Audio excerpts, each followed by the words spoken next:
बांग्लादेश एक बार फिर से एहतजाजों की आग में जलता हुआ नजर आ रहा है। एक बार फिर से बांग्लादेश की यूथ जो है वो सड़कों पर निकल आई है, लेकिन अब की बार उन्होंने मोहम्मद यूनुस के घर के गेट घेरा तंग कर लिया है।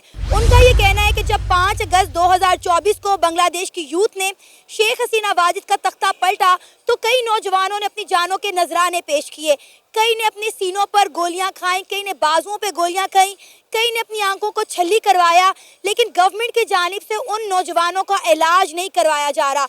वो नौजवान अस्पतालों में पड़े सड़ रहे हैं, लेकिन मोहम्मद यूनुस सरकार जो है वो उन्हें मुकम्मल तौर पर मेडिकेशन नहीं दे रही। और अगर हम बात करें तो दूसरी जानिब टेक्सटाइल इंडस्ट्री के हज़ारों की तादाद में जो वर्कर्स हैं वो सड़कों पर निकल आए हैं, फैक्ट्रियों को आग लगा रहे हैं, पुलिस के साथ लड़ रहे हैं, भिड़ रहे हैं। वजह क्या है कि बांग्लादेश में 170 फैक्ट्रियों को शट डाउन कर दिया गया है। 40,000 से ज़्यादा जो लोग हैं वो बेरोज़गार हो चुके हैं। इस वक्त बांग्लादेश की सूरत हाल आउट ऑफ कंट्रोल हो चुकी है। इसी मुद्दे पे बात करेंगे आज की इस वीडियो में, तो आइए चलिए हमारे साथ। इस वक्त हमारे साथ राना सैफ मौजूद हैं, जो किसी भी तारुफ के मोहताज नहीं है, हर दिल अजीज़ हैं। हमारे व्यूवर्स इनकी राय को बहुत ज़्यादा पसंद करते हैं और आज का जो टॉपिक है वो भी बड़ा इंटरेस्टिंग है। तो आइए वक्त को ज़ाया किए बगैर अपने प्रोग्राम का आगाज़ करते हैं। अस्सलाम वालेकुम। वालेकुम अस्सलाम। सर कैसे हैं आप? मैं ठीक ठाक, आप सुनाएं। मैं भी ठीक। सर सबसे पहले कुछ कहना चाहेंगे अपने व्यूवर्स के लिए जो आपके लिए अच्छे अच्छे कमेंट्स करते हैं, आपकी राय को सराहते हैं, आपको देखना पसंद करते हैं और कमेंट सेक्शन में आकर बार बार हमसे डिमांड की जाती है कि भाई राना साहब को लेकर आएँ, वो एक पाकिस्तान के पढ़े लिखे शहरी हैं, हम उनकी राय जानना चाहते हैं। देखें, पहली बात तो यह है कि उन सब का जो हमारे ऑडियंस है, नाजरीन है, धन्यवाद, शुक्रिया उनका जो हमें सराहते हैं, हमें कमेंट में हमारी खामियां कोताहियां जो होती हैं उनको उजागर करते हैं, हमें बताते हैं और हम कोशिश करते हैं कि हर आने वाली वीडियो में उनके लिए बेहतरीन और हकीकत पे मबनी चीज़ें जो हैं वो उनके सामने और जो ट्रू फैक्ट्स एंड फिगर्स हैं वो उनके सामने रखें।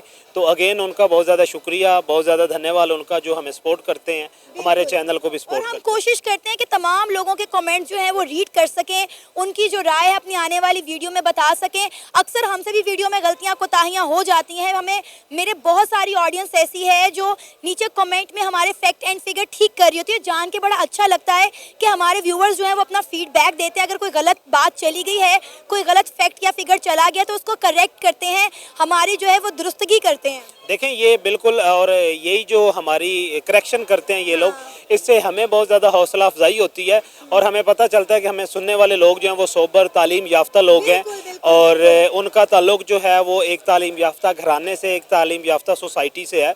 तो ये हमें बहुत अच्छा लगता है और हमेशा हम आने वाले दिनों में भी जब भी वो हमारे साथ इस तरह की कन्वर्सेशन में आते हैं, हम उनकी राय का तहे दिल से जो है वो एहतराम करते हैं। प्रोग्राम का आगाज़ करते हैं। आज का जो हमारा टॉपिक है वो ये है कि बांग्लादेश की जो यूथ है, बांग्लादेश का जो स्टूडेंट तबका है वो एक बार फिर से बहुत बड़ी तादाद में सड़कों पर निकल आया है।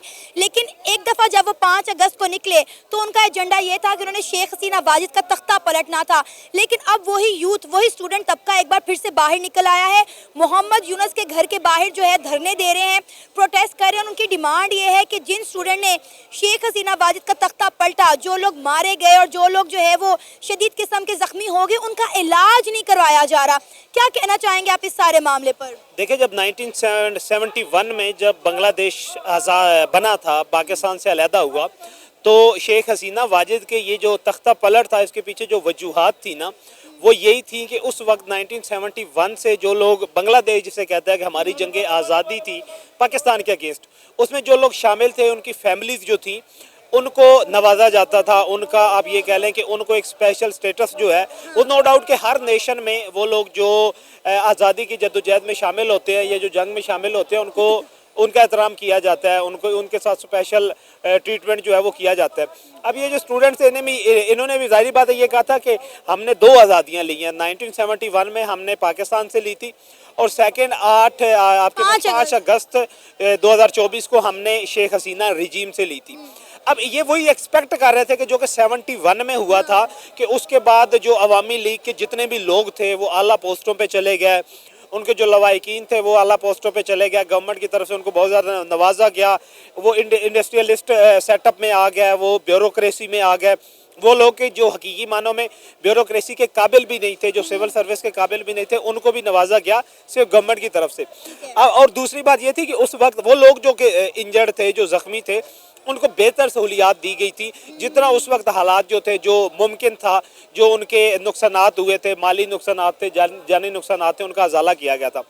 अब ये स्टूडेंट जो हैं, जो इस सिस्टम को इक़्तिदार में लेके आए हैं, जाहिर बात है नेचर भी यही एक्सपेक्ट करती है। अगर मैं भी हूँ, मैं भी बात करूँगा, तो मेरी भी एक्सपेक्टेशन यही हो कि जिनकी बदौलत आप लोग इक़्तिदार में आए हैं, कम से कम वो लोग जो शहीद हो गए या जो जो जो मारे गए इस दंगे फसाद में, इसके इनकलाब में, उनके लिए, उनके लवाहिकीन के लिए मैंने नहीं सुना कि बांग्लादेश की गवर्नमेंट ने या मोहम्मद यूनुस की गवर्नमेंट ने ऐलान किया हो कि वो लोग, वो 1200-1400 लोग जो थे, जो शहीद हो गए थे, उनके लवाहिकीन को हम लोग नौकरियां देते हैं, उनके लवाहिकीन को हम लोग जो है 15 लाख 20 लाख रुपया उनको दियत के तौर पे या रियासत की तरफ से दियत देते हैं ताकि वो अपने मामलात को बेहतर। ऐसा नहीं हुआ। और दूसरा इस पर जुल्म, बड़ा सितम ये हुआ कि वो लोग जो कि ज़ख्मी थे, उनको किसी किस्म का कोई इलाज मुआवजे की सहूलत जो है वो भी मुयसर नहीं थी। वो हॉस्पिटल जो कि रियासत के बेहतरीन हॉस्पिटल थे, रियासत की तो ये जिम्मेदारी थी ना कि उन लोगों को एक स्पेशल स्टेटस दिया जाता, स्पेशल ट्रीटमेंट दिया जाता। उनके घाव अभी तक नहीं भरे, जो कि 5 अगस्त के बाहर हम कॉरिडोर में हमारे नौजवान पड़े हुए हैं जिन्होंने सीनों पे गोलियां खाई हैं, बाजू पे गोलियां खाई हैं, उनकी आंखों में गोलियां लगी हुई हैं और उनका इलाज ही नहीं करवाया जा रहा।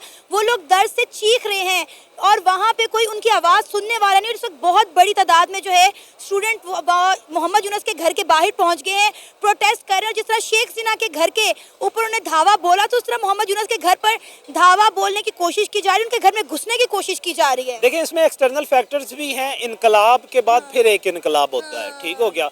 आपका हमेशा एक आपकी जो हुकूमत की तब्दीली होती है ना, ये इल्म सियासियात में जो एक कॉन्सेप्ट आया था ना इलेक्शन का, ये बड़ा, मैं कहता हूँ कि माइंड ब्लोइंग कॉन्सेप्ट था कि रियासतों का या हुकूमत की तब्दीली जो है ना, वो वोट के ज़रिए, अवामी राय के ज़रिए की जाए तो वो एक लंबे अरसे तक चलती है। ये जो इनकलाब होते हैं, इन इनकलाब को मैनेज करना, वो ऐसे जो थर्ड वर्ल्ड के हमारे कंट्रीज़ होते हैं, उनके लिए इनको मैनेज करना बड़ा मुश्किल होता है। और फिर ऐसी कमज़ोर लीडरशिप आप देखें ना कि इनमें से मोहम्मद यूनुस कोई सियासी रहनुमा तो नहीं था ना। अब इनके पास कोई भी ऐसा बंदा नहीं है अभी मौजूदा सेटअप में जिसकी बांग्लादेश मेजोरिटी में, आप ये कह लें कि मेजोरिटी, आप इवन के 50% भी कह लें, कि कोई भी आप 30% कह लें वोटिंग में, कोई भी ऐसी मेजोरिटी, कोई भी ऐसा बंदा नहीं है जिसके राय का एहतराम करें, जिसकी बात को माना जाए, जो कि कौम को मुत्तहिद कर सके, वो कोई भी नहीं। हॉस्पिटल की सिचुएशन आपने ये देखिए कि चेयर्स तक नहीं है, स्ट्रेचर्स नहीं है, वहाँ पे बेड नहीं है, लोगों को जो इंजेक्शन या ड्रिप्स वगैरह लगी हुई हैं वो हाथ से पकड़ के वहाँ पे बगैर स्टैंड के उनके लवाहिकीन जो उन्होंने लगाया हुआ है। तो अब ये इस तरह के मामलात सबसे पहला करना ही यही चाहिए था। मौजूदा जो आपका इनकलाबी सेटअप है कि उन लोगों को बेहतर ट्रीटमेंट देना चाहिए था, उन्हें नवाजना चाहिए था, उनके वो जो एहसास मरूमी थी, उनके जो नुकसान थे, उनका अजाला करना चाहिए था। लेकिन इन्हें ये लगा कि हमने हसीना रजीम से निजात हासिल कर ली है, तब पूरे का पूरा बांग्लादेश जो है, पूरा बंगला हमारे साथ है। लेकिन ऐसा नहीं है।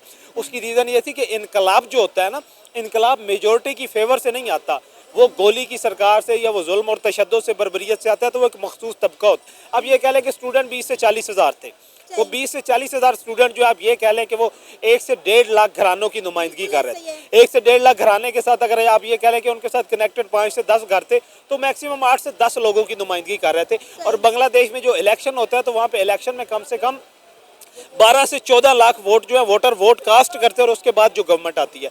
तो अब 10 लोगों की फेवर हुकूमत जो है, उसको आप ये कहें कि वो आवाम की उमंगों में पूरा उतरेगी, तो वो नहीं उतरेगी। आपने दूसरी साइड पे ये देखा जो इंडस्ट्रियलिस्ट थे, अब क्या हुआ कि भारत के साथ इन्होंने बिगाड़ी, जिनकी इनकी इकॉनमी जो कि भारत पे डिपेंडेंट थी, पिछले आप ये कह लें कि 57 साल से वो भारत पे डिपेंडेंट थी, उसको इन्होंने अचानक निकालना शुरू कर दिया। उसके चुंगल से आज़ादी इन्होंने कहा कि हमने जो भारत नवाजी से हमने निकलना है।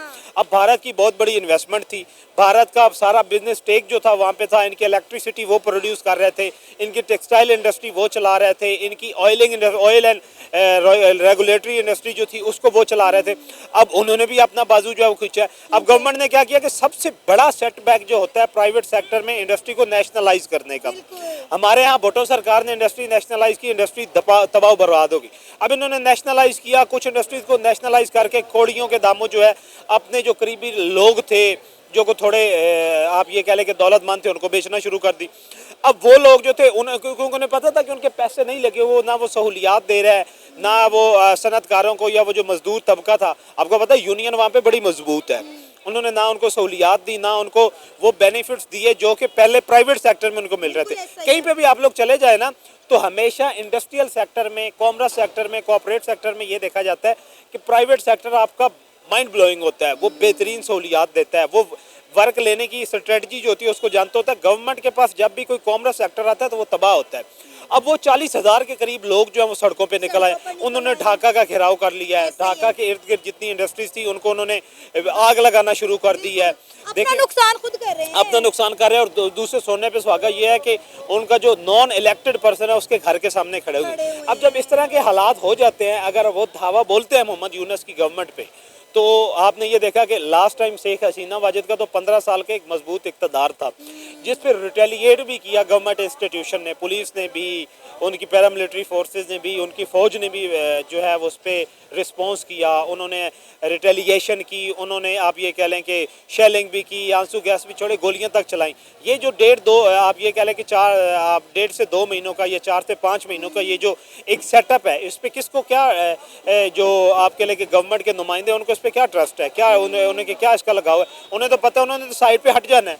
और फिर अगर यही जो आप ये कह लें कि बिगड़े हुए लोग अगर ये मोहम्मद यूनुस के घर में घुस जाते हैं तो फिर असल वही होगा जो शेख हसीना वाजिद का हाल हुआ था, वही होगा। फिर मिलिट्री वाले यही कहेंगे कि आपके पास भी आधा घंटा है, आप भी निकल जाएं, तो हम दूसरा सेटअप जो वो लेके आते हैं। अभी भी बांग्लादेश को, अभी भी अगर बांग्लादेश चाहता है कि हमारे यहाँ निज़ाम जो है वो चले, तो बांग्लादेश को फिल फॉर इलेक्शन की तरफ जाना चाहिए। उससे पहले भी इन्हें मौजूदा हालात में इंडिया के साथ अपने ताल्लुकात बेहतर करने। सर, इसमें तो कोई दूसरी राय है ही नहीं कि बांग्लादेश को इंडिया के साथ ताल्लुकात बेहतर करने चाहिए और हर हाल में करने चाहिए। अब देखें कि इंडिया ने अपना रिसेंटली 2025 और 26 का बजट अनाउंस किया है, उसमें भी इंडिया ने बांग्लादेश को 120 करोड़ का जो है वो बजट दिया है। और ये कोई छोटी अमाउंट नहीं। एक तरफ पाकिस्तान जो है वो कह रहा है कि हाँ बांग्लादेश के साथ करें, दूसरा इंडिया जो है बांग्लादेश को सपोर्ट कर रहा है फिनेंशियली। तो वाकई में मुझे लगता है कि इंडिया की मदद के बगैर बांग्लादेश का सर्वाइव करना बहुत मुश्किल हो जाएगा, क्योंकि ये वो मुल्क है जिसने 1971 की जंग में भी बांग्लादेश को सपोर्ट किया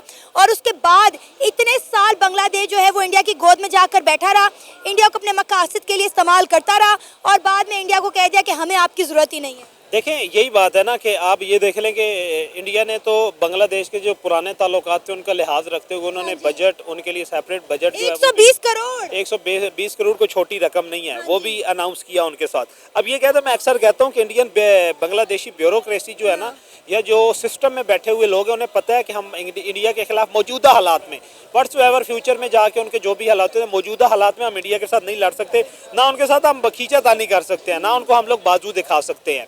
अब उन्होंने ये क्या किया कि पाकिस्तान तो पहले भी बांग्लादेश को सपोर्ट करता था। देखिए, हमारा तो वो नेबरिंग कंट्री है, हमारे मुल्क से ही उसकी रीबर्थ हुई है, हम तो पहले भी सपोर्ट करते थे। लेकिन ये था कि उस वक्त हमारे से कोई सपोर्ट लेता, अब हम सपोर्ट करते हैं कि हमारा इंडिया के साथ उनकी बॉर्डर शेयरिंग है, बहुत बड़ा 2200 किलोमीटर से ज़्यादा का शेयर बॉर्डर है। दूसरा, उनकी मैक्सिमम इन्वेस्टमेंट आप ये कह लें कि 40 to 60% इकॉनमी जो है वो डिपेंड करती है इंडियन बिजनेसमैन पे, इंडियन आप ये कह लें कि आप कॉमर्स सेक्टर पे, इंडियन कॉर्पोरेट सेक्टर पे, इंडियन इंडस्ट्रियल सेक्टर पे। तो उसको जब ये हाथ दिखाएंगे तो जाहिर बात है, अब ये क्या है कि वो लोग जो कि फेवर में थे उस वक्त इंडिया की, वो लोग जिन्हें इंडिया की रहनुमाई में या इंडिया की सपोर्ट में एक बेहतर निज़ाम ज़िंदगी मिला हुआ था, वही लोग अब सड़कों पे आए हुए हैं। उन्हें नज़र आ रहा है कि जो मौजूदा रिजीम है ये हमारे लिए बेहतर नहीं साबित हो रहा, ये उल्टा हमारे हालात बिगाड़ेगा, हमारे हालात सुधारेगा नहीं। इन्होंने ये तख्ता पलट तो कर लिया, हसीना ने ये लगा कि अपोजिशन ने कहा कि हम लोग शेख हसीना वाजिद के मजालिम से हमने निजात ले ली है, लेकिन जो कॉमन पब्लिक होती है ना, कॉमन पब्लिक को मैनेज करना जो होता है वो एक डेमोक्रेटिक गवर्नमेंट और डेमोक्रेटिक माइंड सेट का होता है। और शेख हसीना वाजिद जाहिर बात है वो एक डेमोक्रेटिक फैमिली में से थी, पूरे सियासी फैमिली में से थी, एक डेमोक्रेटिक सूझबूझ थी उनके अंदर, जिसकी वजह से उन्होंने अब ये देखा कि बहुत सारे ऐसे मामला थे जो हसीना वाजिद के दौर में दबे हुए थे और अब वो निकल आए हैं सामने। कि अवामी लीग दोबारा से एक्टिव हो गया बांग्लादेश के अंदर, उन्होंने खुला चैलेंज दे दिया मोहम्मद यूनुस को। पहले तो उन्होंने आते मोहम्मद यूनुस से इस्तीफा मांग लिया है और उन्होंने बड़े सख्त किस्म के एलिगेशन लगाए मोहम्मद यूनुस के ऊपर। सबसे पहले उन्होंने एलिगेशन लगाया है, सबसे बड़ा एलिगेशन तो ये है कि मोहम्मद यूनुस ने बांग्लादेश के अंदर लॉ एंड ऑर्डर की सूरत हाल जो है वो ख़राब की है। फिर बांग्लादेश के अंदर देखें जो मौशी बहरान आया है, टेक्सटाइल इंडस्ट्री तबाह बर्बाद हो गई है, लोग जो है बेरोजगार फिर रहे हैं, महंगाई 7वें आसमान पे चली गई है, करप्शन जो है वो मोहम्मद यूनुस ने बहुत ज़्यादा की है। तो उन्होंने कहा है कि जब फरवरी का पूरा महीना हम बांग्लादेश के अंदर इस तरह के एहतजाज करेंगे, बांग्लादेश को बंद कर देंगे कि बांग्लादेश के अंदर एक नया रेवोल्यूशन आएगा। देखें वही बात है ना कि इनकलाब के बाद लॉ एंड ऑर्डर सिचुएशन जो है ना वो मेंटेन करना बड़ा मुश्किल होता है। और दूसरा, इन्होंने जिन ममालिक में इनकलाब कामयाब होते हैं ना, वहाँ पे इनकलाब लाने में, चाहे वो खूनी इनकलाब हो, चाहे वो बुलेट से हो या बैलेट से हो, जो बुलेट से भी इनकलाब आता है ना, उनके साथ एक मजबूत सियासी क़यादत होती है, उनका एक मजबूत होमवर्क होता है। अब यहाँ पे क्या था कि कोई किसी किस्म की कोई ये इनकलाब दुनिया का एक, आप ये कह लें कि एक अनोखा इनकलाब था कि क्योंकि स्टूडेंट्स के पास कोई मजबूत क़यादत भी नहीं थी, बल्कि क़यादत तो थी ही कोई ना सियासी जमा अपोजिशन रहनुमा जितने भी थे वो जेलों में थे, कोई अपोजिशन उनकी क़यादत नहीं कर रही थी। अब क्या हुआ कि फिर उन्होंने कहा कि एक पैराशूट को ला के हेड ऑफ़ द स्टेट बना दिया। अब वो हेड ऑफ़ द स्टेट जिसकी आवाम में पजीराई ही नहीं है। और दूसरी ये कि एक मजबूत, एक बहुत बड़ी सियासी जमात, उस सियासी जमात से आप ये कह लें कि ठीक है शेख हसीना वाजिद ने इलेक्शन में रिगिंग की, उसने अगर उन्होंने 92% उन्होंने कहा कि हमने वोटिंग ली है, हमने सीटें जीती हैं, लेकिन उसमें से आप 50 to 60% तो आप देख सकते थे कि वो वोट उनके जेन्युइन वोट थे ना, जो उनको सपोर्ट कर। अब वो जो आप ये कह लें कि 12 करोड़ की वोटिंग लिस्ट में से वो जो 6 करोड़ है, अगर वो सड़कों पर आ जाते तो वो क्या हाल कर देंगे। ऐसा ही है। और अभी आपको लगता है कि मोहम्मद यूनुस की गवर्नमेंट चली जाएगी और शेख हसीना की गवर्नमेंट वापस आ जाएगी, क्योंकि शेख हसीना की जमात एक बार फिर से जो है वो एक्टिव हो गई है। शेख हसीना के जाने के बाद जो है उन्होंने अवामी लीग ने खामोशी साध ली थी, लेकिन एक बार फिर से जो है वो धावा बोल रहे हैं और प्रोटेस्ट का खुलेआम जो ऐलान कर रहे हैं। और उन्हें भी प्रोटेस्ट शुरू ही नहीं किए, लेकिन उनकी यूथ, वहाँ का इंडस्ट्री का जो तबका है वो निकल कर बाहर आ गया। देखिए कॉमन पब्लिक जो थी ना, उसको नो डाउट कि शेख हसीना की तरफ से ना बहुत बड़ी सपोर्ट मिल रही थी, और अवामी लीग नो डाउट कि वो बानी पार्टी थी, और उसको आप लोग कभी भी ख़त्म नहीं कर सकते। जो बानी पार्टीज़ होती हैं किसी भी कंट्री की, उनके ना तो आप उनके सपोर्टरान को, उनके कारकुनों को आप लोग ख़त्म कर सकते हैं, ना उसको आप लोग किसी भी मुल्क की तारीख में से निकाल सकते हैं। और ये एक मजबूत सियासी जमात थी, एक मजबूत, उसका 15 साल का तो एक मजबूत कंजेक्टिव उनका, आप ये कह लें कि हुकूमत का टेन्योर था। तो उसमें आप कैसे उनको क्या एलिमिनेट कर सकते हैं सियासत में से। और अगर फ्यूचर में वो दंगे फसाद पे और आप ये कह लें कि पुरतशद्दुद वाक़यात पे, एहतजाज पे वो उतर आते हैं, तो नो डाउट वो तख्ता पलट दोबारा कर देंगे। और इदारों ने, वो जिन्होंने 3 महीने जो है वो सपोर्ट किया था शेख हसीना वाजिद को और इसको रोके रखा था, मोहम्मद यूनुस की क़यादत में इदारे जो हैं इनको नहीं रोकेंगे। और दोबारा या तो ये होगा कि इसी तरह हसीना वाजिद अवामी पार्टी जो है वो इक़्तिदार में आएगी, या फिर क्या होगा कि फ़ौज दोबारा मार्शल लॉ लगा दी और उसके बाद हो सकता है। लेकिन अब जो फ़ौज मार्शल लॉ लगाए वो भी इलेक्शन की तरफ लेके जाएगी, वो लंबे अरसे तक रूल नहीं करेगी, और ना आवाम उसको।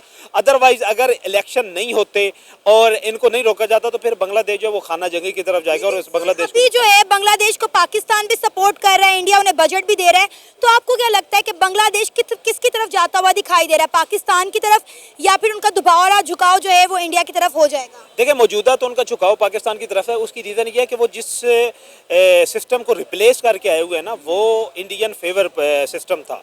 अब उसको रिप्लेस करके आए हुए हैं, तो उस सिस्टम को, उसके नज़रिए को देखते हुए वो इंडिया के साथ खुले दिल से नहीं चल सकते। लेकिन अब अंदाज़ा हो गया है बांग्लादेश की गवर्नमेंट को, बांग्लादेश के सिस्टम को अंदाज़ा हो गया कि हम लोग इंडिया के बगैर चल नहीं सकते।